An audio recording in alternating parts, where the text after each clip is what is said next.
Assalamualaikum warahmatullahi wabarakatuh. Perkenalkan, saya Laura Nabila Fauzi dengan NIM 2505 1460299 dari kelas PI 8. Di sini saya akan menjelaskan cara melakukan uji normalitas data menggunakan metode Kolmogorov-Smirnov di SPSS.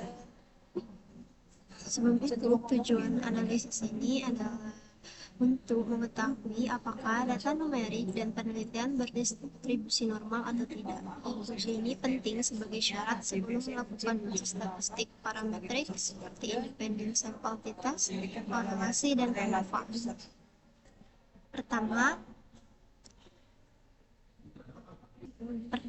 klik Analyze, kemudian klik non-parametric test di bawah Scale, kemudian pilih Legacy Dialogs, kemudian dari Legacy Dialog klik satu sampel TS,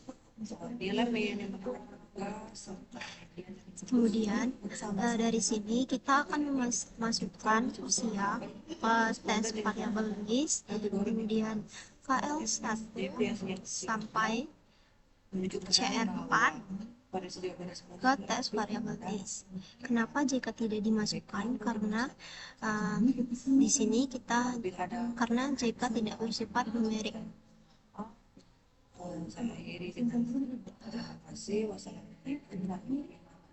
Dan jika merupakan data kategorik ilmu, jadi kita tidak perlu memasukkannya ke tes variabel list. Selanjutnya, setelah seperti ini, di tes distribution kalian harus mencentang bagian normal, jangan di bagian yang lainnya. Jadi kalian harus mencentang hanya di bagian normal. Lalu setelah semuanya seperti ini, klik OK. Maka akan muncul output interpretasi outputnya seperti ini. Baiklah, di sini saya akan membacakan interpretasi outputnya.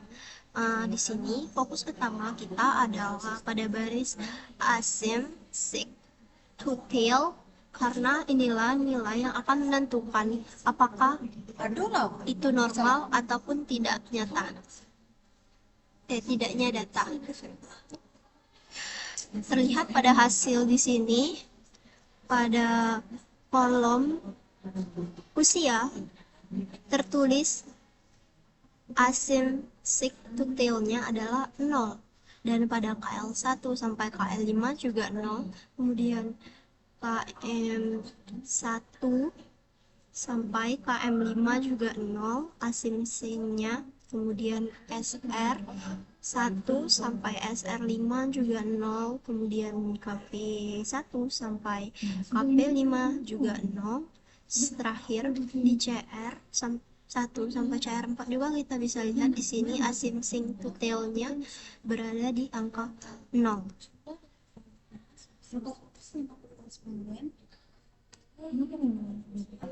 Artinya, semua variabel yang diuji pada output ini memiliki nilai yang signifikan, yaitu 0,000. Dalam uji Kolmogorov dan Smirnov, kita perlu tahu jika signifikannya lebih besar dari 0,05, maka data yang kita miliki itu adalah normal. Tapi jika signifikannya lebih kecil daripada 0,05, maka data yang kita output ini tidaklah normal. Karena di tabel terlihat semua data kuesioner termasuk usia, data signifikannya menunjukkan 0,0, maka 0,000 lebih kecil dari 0,05, yang dimana data yang kita miliki ini tidak normal. Berdasarkan hasil uji one sample Kolmogorov-Smirnov pada output SPSS yang terlihat, nilai asymptotic signifikan to tail pada variabel usia dan KL sampai CP menunjukkan angka 0,000, nilai ini lebih kecil dari taraf signifikan. Hal ini menunjukkan bahwa data pada seluruh variabel tersebut tidak berdistribusi secara normal. Selain itu, pada tes statistik juga terlihat nilainya cukup besar. Misal kita lihat contoh di KL5. Di KL5 ini 0,252, di KM2 0,255, dan di KM3 itu terlihat 0,314, yang menunjukkan adanya penyimpangan distribusi data daripada distribusi yang normalnya. Maka demikian, berdasarkan output yang ditampilkan pada SPSS, dapat disimpulkan bahwa data penelitian tidak memenuhi asumsi normalitas, sehingga pada analisis selanjutnya kita harus menggunakan uji statistik non-parametric atau t-test, ANOVA, dan chi-square. Baiklah, mungkin demikian video. Demikian uji Kolmogorov dan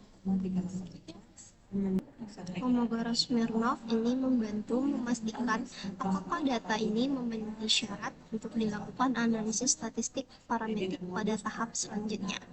Baiklah, terima kasih. Wassalamualaikum warahmatullahi wabarakatuh.